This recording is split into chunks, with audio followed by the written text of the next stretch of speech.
So the big election day is here. Election day voting is taking place in many United States. And as we speak, this is happening after millions of Americans cast their votes early through in-person voting as well as mail-in ballots. So what are the issues at play? To discuss that, we are being joined by an esteemed panel of guests. I'm pleased to introduce Ambassador Arun Kumar Singh, former Indian ambassador to the USA, joining us virtually. Professor Anshu Joshi from School of International Studies, JNU, is with us in the studio. And Shubhendu Ghosh, a correspondent who's been tracking the developments very closely over the past month or so from Washington, D.C. And we expect Amritpal Singh also to join us later from Florida. Well, Ambassador, coming to you.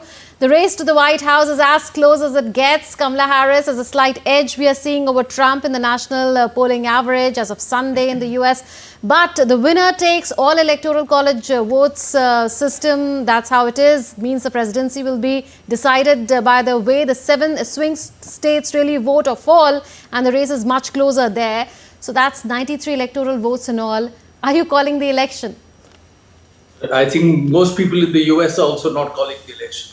And if you see the various betting frameworks that are going on, some are betting one way, some are betting the other. So it is clear that there have been many trends that were different from what one would have expected, and therefore they're not able to call. For example, Kamala Harris's candidacy is a historic candidacy. The first time that an African-American woman, a South Asian woman, an Indian-American woman is a serious contender for the presidency. And despite that, the majority of the African-American male vote, as per the pre-poll service, is not going with her. And the majority of the Latino male vote is not going with her. And if you look at the Indian-American community, 80% had voted for Hillary Clinton in 2016, 70% for Joe Biden in 2020. And again, this time the indication are that only 60% would vote for Kamala Harris. So it is because of this, because the priority focus for voters this time, as indicated, have been the economy, issue of jobs, inflation, and the issue of immigration. And on that, the Biden-Harris administration has been seen as weak. Yes. Also, yes, please carry on. And also, Kamala Harris was not quite able to distance herself from the Biden administration's policies because she needed to show that she would be a fresh face, she would bring fresh policies to address the voters' concern. But because she had worked with Biden and because Biden had stepped aside and nominated her to be her successor, she felt it was not possible to distance herself adequately. So I think that was part of the problem. But if she wins, you will find that she will project herself as being a different policy framework, a different kind of leader in the years ahead. Okay. Building on that point that you've just made, and later I'll be broadening the discussion and bringing in others as well. So Ambassador, if Harris wins, she would make history. We know that she would then become the first woman, first Asian American, as well as first black woman to win the presidency. A Trump victory would also be historic because I believe he'd join Grover Cleveland as the only president to serve non-consecutive terms. He would do so after becoming the only president ever impeached twice too. So, and the only former president ever convicted of felony crimes as well. So is the US really ready, you think, for the first woman African-American and Asian-American president? If not, to whose advantage could deep polarization work? So again, according to most opinion polls that have come so far, the US is going through this dilemma. And non-college educated males, African-American males, Latino males are not voting for her. But it's just that the women vote is going to her in a very, very disproportionate manner, partly because she's a woman candidate, but also because of some of the policies related to abortion that Trump had been advocating, and also that was endorsed by the US Supreme Court. So there is a blowback against that. So let's see if this time a woman candidate is able to win. Because as you mentioned, if Trump does win, it reflects where US society is, that a person with his kind of background, impeached twice, indicted on many counts, convicted on one charge, and yet he's able to control the Republican Party.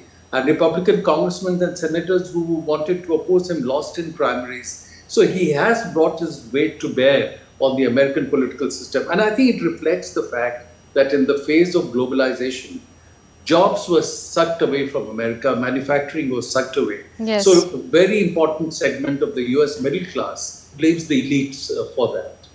Absolutely. We'll build on that. Shubhendu, coming to you now. We are reporting that over 82 million people had already voted early. Well over a third of the over 186 million Americans who've registered to vote in elections this year. We were discussing those numbers some time back. A higher number of registered Democrat voters have gone for early voting than their Republican counterparts rather. So Democrat voters show a greater preference for mail voting, we know that. Also, Trump in the past has branded these mail ballots as corrupt.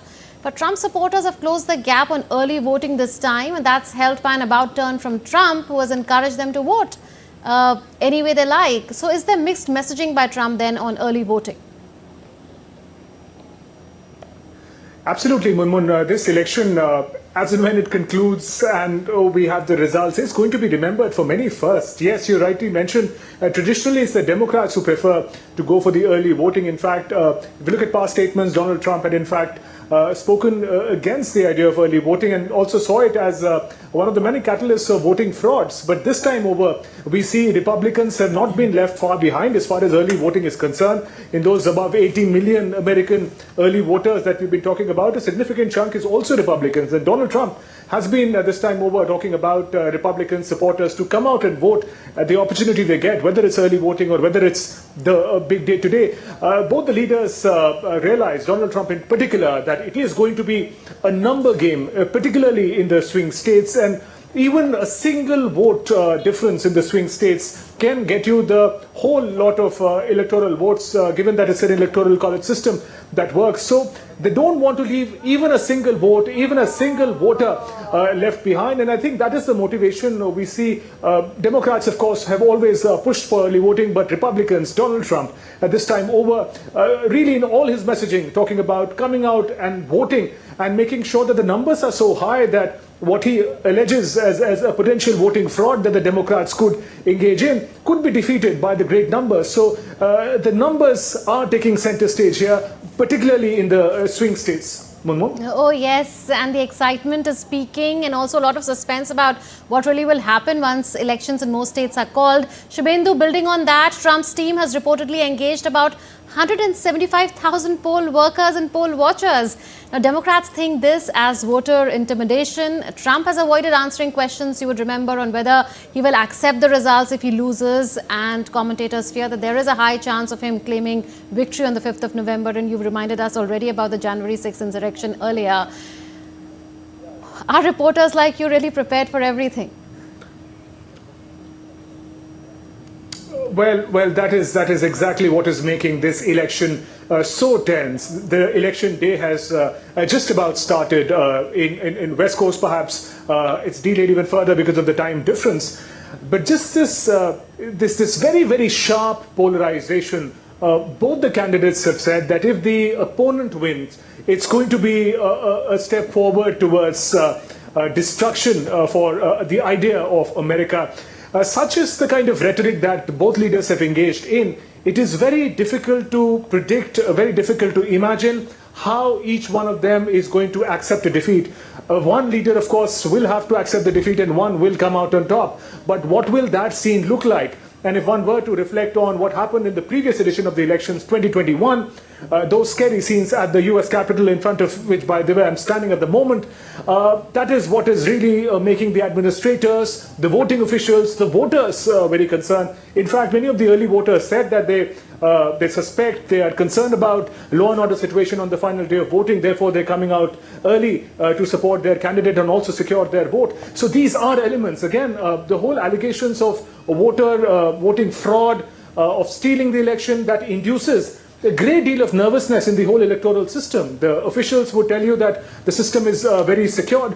However, the election time is also the time of perception building. There are passionate supporters, voters on both sides of the aisle for Republicans and Democrats. And once the news comes in, later in the evening, later tonight, or America time, or tomorrow, as to which candidate is winning, it will be very critical to find out how the loser side reacts. Shubhendu, I've been trying to find whether Kamala Harris has voted already. Would you know whether there was mail-in balloting by her or early in-person voting, or is she expected to vote still?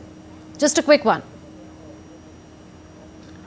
Yeah, that update we'll just be sharing with you, Munmun, but she is in Washington, D.C. I can tell you Howard College University is where she is going to be positioning herself as the voting ends and the counting begins. So Kamala Harris is close here to Washington, D.C. as a vice president. Also, this is the place we're going to be. Of course, with the updates on voting, we'll be sharing that in just a short bit. Okay, we'll wait for that, and soon we'll also be joined by, as you can see on your screens, Amritpal Singh from Florida, where a lot of action around the Trumps is happening. But before that, Professor Anshu Joshi, waiting very patiently. Could the early election trends be misleading like last time around we saw? Yes, because US elections are very complex, and right now what people are doing, they are voting for to choose electors for 538 seats, and the magic number is 270. These electors will make the electors college, and this college will vote in the month of December to choose the president and vice president of United States of America. Now, how these electors vote and the kind of pattern that emerges and the process involved is actually very complex. I'll give you an example, Munmun. For example, the state of Pennsylvania, which is going to be a decisive factor in deciding the upcoming president and vice president of United States of America, has 19 electoral votes. So, the candidate who gets more than 50% of votes of these 19 electoral votes in the month of December would get all the 19 votes at the end of the process. It's a winner takes so all it's very complex approach, and interesting. So we don't know who will turn the table at the last moment, and we know there are 7 swinging states at the moment, and every day the speculations actually change. Media comes up with the different numbers. So it's altogether a different ball game when it comes to the US presidential elections. So early speculations could be misleading. However, all I can say is that at the end of this particular phase, it will become clear that who is going to get an edge in the month of December, and who could become the next president and vice president of United States of America. It'll be interesting to see the timelines from here on. But Amrit, coming to you, tell us about all the action you are seeing there around the Trumps. Well, where I am in West Palm Beach, Donald Trump is expected to come with Melania and cast his vote. We're waiting for that. In about half hour from now, we are told that he shall be casting his vote. After casting his vote, because there are his supporters who have gathered here, he may address them, give a short address to them, which could be on expected lines, saying that I am winning this election, as he closed his election in Michigan, his campaign in Michigan, where he said that if you vote, I win. So remember to vote. That's the message both sides are trying to put out, because by the end of the day, as Dr. Joshi was saying, it's about who gets most votes in the swing states that will decide who will sit in the Oval Office for the next 4 years. So both camps throughout the campaign trying to get their voter base out, and not just their voter base, trying to poach voters from the other side. So that's what is happening right now. And their campaign, the kind of intense campaign that we saw over the past 100+ days clearly points to the fact that that has worked, and that's why we are seeing the kind of queues, the kind of lines outside polling booths, people coming in. About 74 million already have cast their vote in early and mail-in votes. So that's a good sign for democracy. How it translates down to a clear mandate, we'll get to know in the coming days. Oh, absolutely. We'll talk about the role that the swing states are expected to play. But before that, Amrit, you've been there for a good 15-20 days now, reporting, filing stories, talking to people. What are some of the headline issues that you think could swing the election this time around? We know there's a lot of number game involved here. There's no direct election. But issue-wise, what are the top some of the issues that you think could swing this election in a sense? Jobs, economy, taxes, rising cost of living, housing affordability. For women, the issue of women's rights and abortion. I think that is what's going to decide the issue for the average American. Then there are communities like the Indian American community, the Latinos, For them, immigration could be an issue. H-1B visas could be an issue, given that the H-1Bs don't vote, but the broader Indian American community, they part a form of the Indian American community. For the Arab Americans, the Gaza-Israel war. So these are the issues which matter to people. What I've gathered in the past 20 days that I've been here, traveling across the United States, from California to Texas to New York to Pennsylvania, now in Florida, that's what people tell me. Okay, let's get an ambassador here. Ambassador, counting of in-person votes on election day today takes place the same day, we know. But are complete results not likely to be known for days after polls close, considering that different states have different rules when it comes to processing of early ballots, and some states accepting even overseas mail ballots and military ballots for a few days after election day, if of course postmarked by the 5th of November?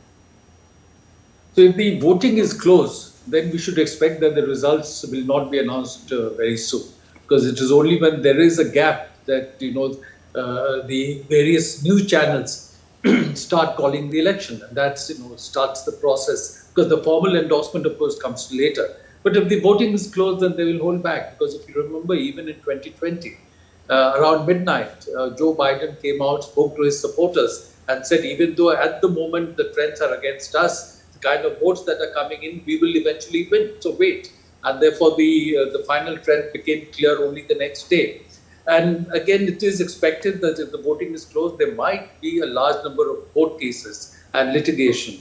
Both sides have put together a large number of lawyers to contest the outcomes where it doesn't work for them. So we'll have to wait and see how that process plays out. So after the battle at the hustings, the battle between the lawyers like we saw last time around, Ambassador, also looking at how the swing states voted in 2020, all voted for Democrats except North Carolina, which voted for Republicans. This time surveys show a small gap between Trump and Harris supporters. This time some of these states have tried to bring in rules also to avoid delays in declaration of results. So do we expect the outcome to be known sooner? No, I think it will be. I think it is not possible to suggest or predict that the outcome will be known sooner, because if the vote is very close, they may ask for a recount of the votes. They may even ask, in some cases, for hand counting of votes. So all kinds of procedures and stratagems may be adopted. So if the voting is close, I expect the process will go on for some time.